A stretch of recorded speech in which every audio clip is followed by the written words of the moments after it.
Both North and South Korea share a common ancestry but have grown to drastically different societies. This presentation explores how history, politics, and culture shape dating, marriage, and family life on each side of the Korean peninsula, where love is expressed through two very different lenses. After World War II, Korea split into North and South. The North became a communist dictatorship under Kim Il-sung, while the South built a democratic capitalist nation. This divide didn't just shape politics, it shaped personal lives, especially relationships, marriage traditions, and how families function within society. Dating in North Korea is often secretive, public affection is discouraged, and relationships are expected to follow traditional gender roles.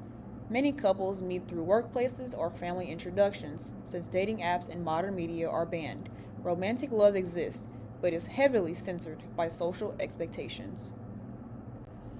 North Korea remains deeply patriarchal.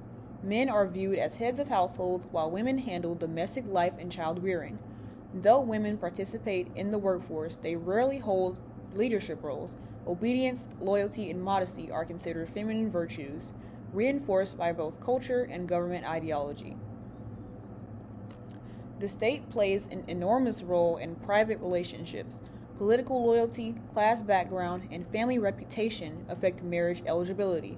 Some workplaces or government groups often monitor who people associate with. In North Korea, love isn't just personal, it's political, and choosing a partner can impact your social standing. Premarital sex is taboo in North Korea. Marriage is seen as a duty to build a stable socialist society, not as a personal milestone. Couples are expected to focus on family and contribution to the state rather than individual happiness or passion, aligning love with collective responsibility. North Korean weddings are modest, practical, and controlled. Couples often wear Western-style suits and dresses, but ceremonies are small and rarely extravagant. Big celebrations can appear burgoyous. The event focuses on unity, discipline, and respect for elders, not luxury entertainment or emotional display. Family is central to North Korean life, but always under surveillance. Parents teach their children loyalty to the regime above all else. Families live modesty, often sharing resources. Children are raised with the expectation to serve the country, blending family values with political devotion. Parents in North Korea maintain strict authority. They may influence their children's partner choices and expect lifelong respect. Parenting emphasizes discipline, order, and patriotism. Unlike Western families, there's little emotional openness. The family's reputation matters more than individual feelings or independence. Divorce is technically legal, but strongly frowned upon. It can lead to social isolation, job loss, or state punishment. Infidelity, especially by women, is severely condemned. The government promotes lifelong loyalty as both a moral and political value, reinforcing marriage as a duty, not a choice. In North Korea, relationships reflect the nation's ideology, structured, disciplined, and bound by loyalty. Love is quiet, marriage is practical, and family life serves the greater collective. While affection exists privately, it's overshadowed by the need for conformity and respect for the authority.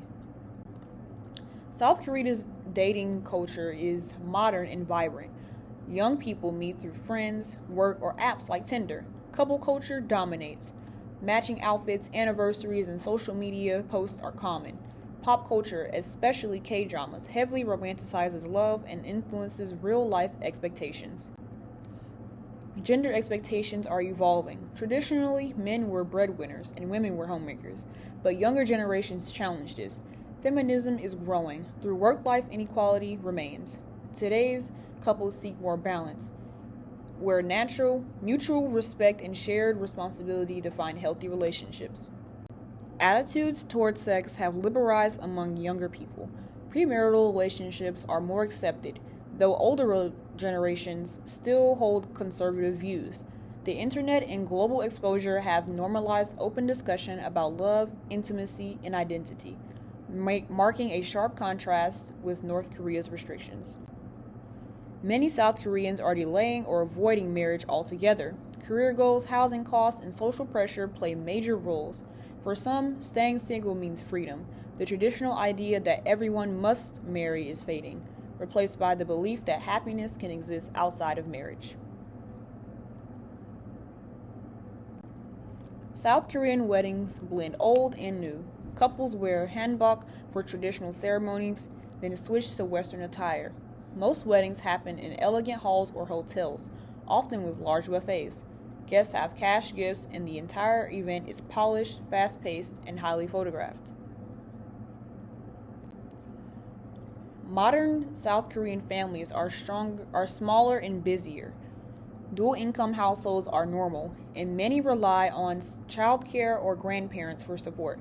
Work culture is intense, and balancing family life is challenging. Despite this, family remains the emotional center of most people's lives. Parents in South Korea are deeply involved in education. The term tiger parenting reflects their drive for academic success. Yet, modern parents are slowly shifting toward emotional support and mental health awareness. Parental love remains demanding but increasingly nurturing. Divorce rates have risen steadily, especially among women who value independence. Social stigma is lighter than before, and remarriage is common. South Korea now views divorce as a personal decision, not a moral failure. Another sharp contrast with the rigid expectations of the North. North Korea treats love as obedience. South Korea treats love as a choice. One values collective duty, the other personal happiness. Both are shaped by history, ideology, and survival. Understanding their differences shows how politics and freedom can define something as universal as love itself.